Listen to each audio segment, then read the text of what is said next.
In this video, you'll see how we harvest and cook sunflower seeds.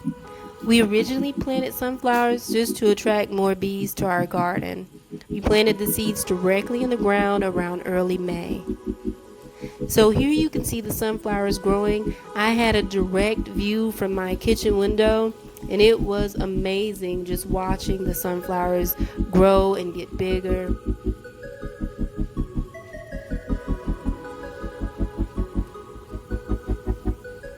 We plant other things like peppers, okra, watermelon, squash, and we wanted to make sure that we attracted enough bees to our gardens to make sure that everything got pollinated.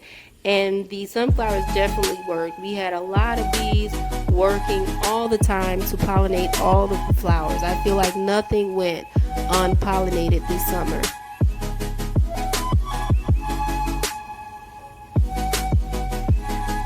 And eventually the sunflowers got so tall that I needed a ladder in order to reach them. So this is the sunflowers now. They've aged quite a bit, and so I'm going to go ahead and harvest this one now. So I've harvested. I'm going to take the seeds out. I'm using a spoon for those seeds that are difficult to remove.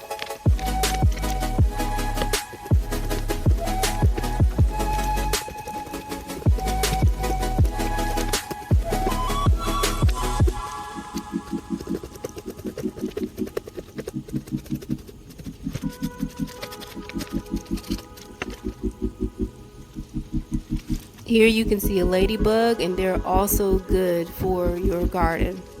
So first I'm going to rinse the seeds off, making sure that I get any bugs or anything out of the seeds. I'm putting some water on to boil, and I'm adding 2 tablespoons of salt.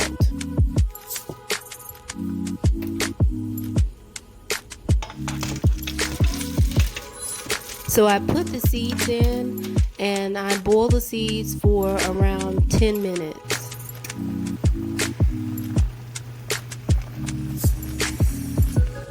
And then I put the temperature on low, and I simmer the seeds for about 5 minutes.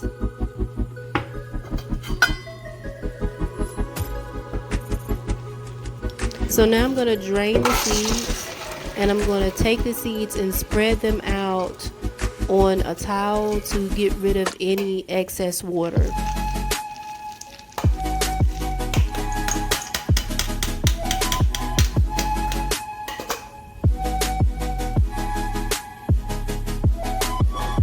And so then I set my oven to 400 degrees to preheat. I spread the seeds out on a baking sheet, and I put them in the oven for about 10 minutes, and here's the results. They're absolutely delicious. It's a nutty flavor.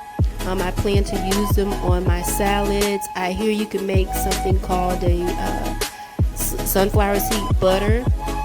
Maybe I'll make that one day. So I hope you enjoyed the video. Thanks for watching.